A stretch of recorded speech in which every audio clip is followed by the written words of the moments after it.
Hey, what's up, NBA fan? What's up, all sports fan? This is JB right here, host of the Behind the Bench podcast network and channel. Just want to give a shout out to the rest of the crew who will be providing content of their own soon coming down the pike. I'm talking about Shy, Kelvin, and Jermaine. And for everyone who's tuning in, I hope that you support Behind the Bench, become a subscriber, and help make this podcast the best that it can be. Now, check this out. Check this out. There's been a lot of talk about one Joel Embiid, who won this past season's league MVP. And like I said, as a fan of the NBA, it was great to see Embiid win that award. I know he's been lobbying for it the past couple of years. And whenever you have a big man, a center, dominate the way he has over the past 3 seasons, uh, it elevates the game when you see a center, a premier center, dominate. So, you know, considering who won the MVPs the last couple of years in Nikola Jokic or uh, Giannis Antetokounmpo, either one of those guys would have been deserving to win the MVP. Uh, but with that being said, there's been a lot of critique and criticism of Joel Embiid's play, particularly in the postseason.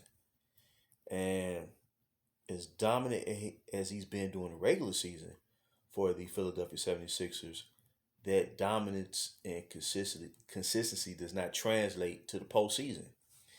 And there's been a lot of theories as to why that's been the case. Because you would think the one position in basketball where dominance should always resonate is at the center spot.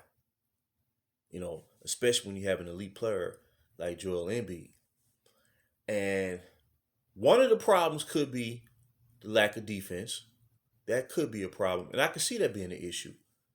When you playing a very competitive playoff series that can stretch out to 7 games. Like what happened between the Sixers and the Boston Celtics this go around. But ironically, and this gets back to the basic principles of basketball. In this new age where, a lot of influential voices, they want the game to move beyond custom. We've been presented with this concept called positionless basketball. But positionless basketball really doesn't translate in the postseason. And we've seen that time and time again. Small ball is more of an anomaly, particularly with Golden State, because of the shooting that they had, the great shooting with Steph Curry and Klay Thompson. And along with that, Klay Thompson was arguably, when you consider two-way players, he was at the top of the heap, during his prime years. But what carried Golden State beyond the three-point shooting was their defense, their overall team defense, which in a lot of ways was anchored by Draymond Green.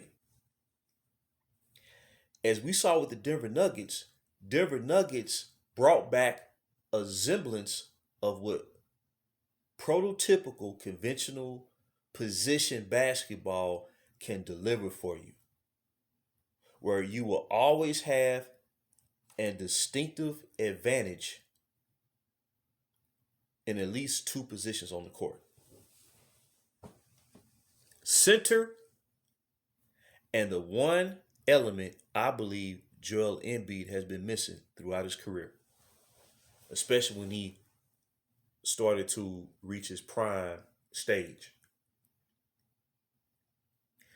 And this is where teams continue to miss the mark, thinking that you can circumvent custom to win.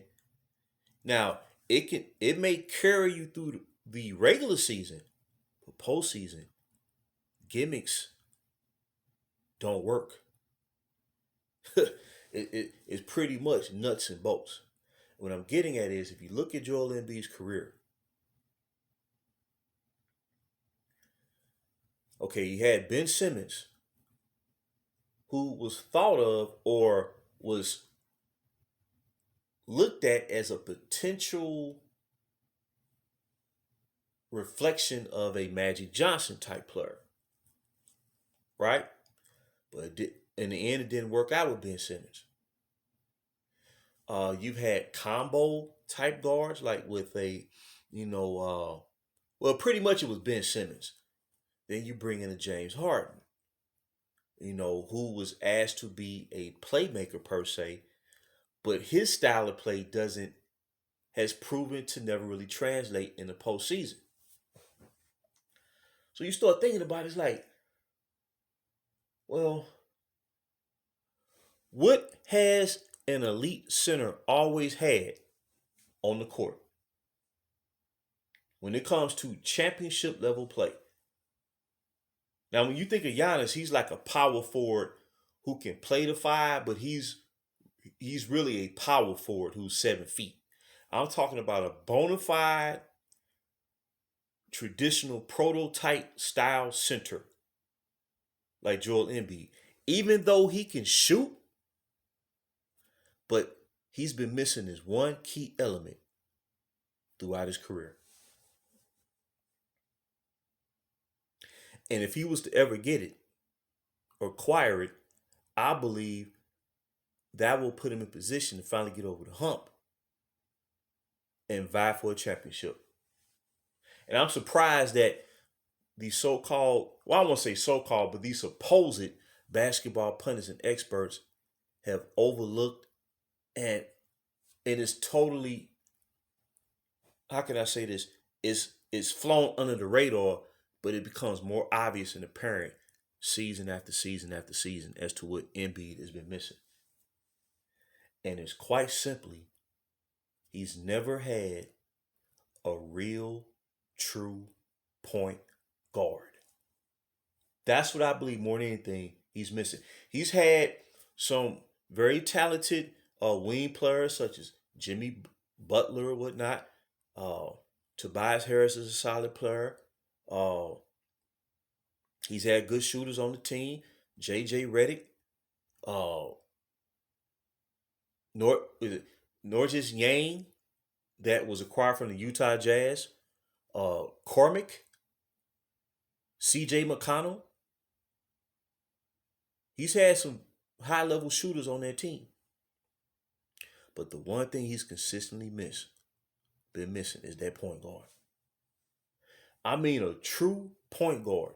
Not necessarily a scoring guard, but a point guard who on a given night, if he gets going and gets hot, yes, he can go out there and get 20 points.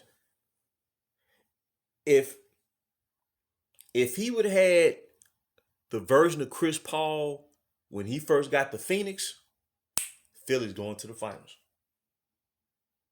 If he had a Rajon Rondo, let's say a version of Rajon Rondo that even played for the Chicago Bulls or the New Orleans Pelicans around like 2018-ish, that version of Rondo, boom, he's going to the finals.